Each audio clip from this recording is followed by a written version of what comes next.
Le 13 janvier 2024 marquera le début de la Coupe d'Afrique des Nations 2023 en Côte d'Ivoire. Et parmi les prétendants au titre continental, les Fennecs d'Algérie se positionnent comme l'une des équipes à surveiller. Après une année 2023 soldée par 10 matchs sans défaite, soit 7 victoires et 3 nuls, les champions d'Afrique des Nations 2019 comptent marquer ainsi la CAN 2023 en remportant le trophée.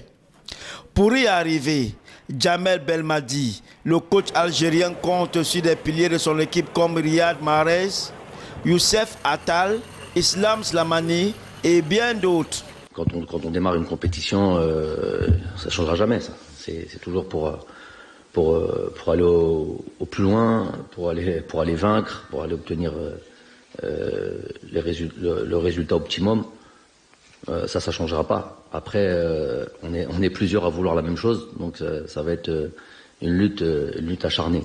Les champions d'Afrique 2019, après un stage de 10 jours effectué du côté du Togo, les Algériens ont bouclé leur préparation en disputant 2 matchs amicaux. Des rencontres soldées par des victoires algériennes, 3-0 contre le Togo et 4-0 face au Burundi.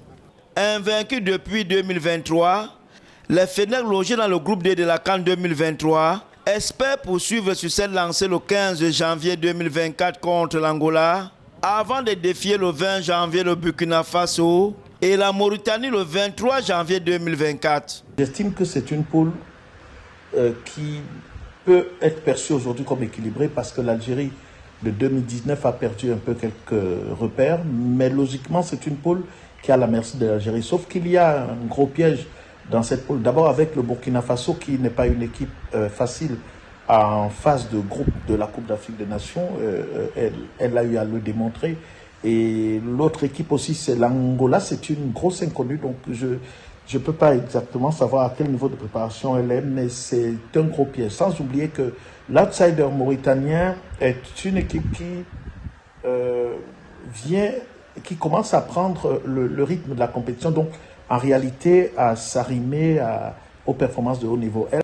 Considérée comme l'une des favorites de la compétition, la sélection algérienne devrait composer avec une perte de profondeur de banc à raison d'une série de blessures de certains de ses cadres avant le début du tournoi.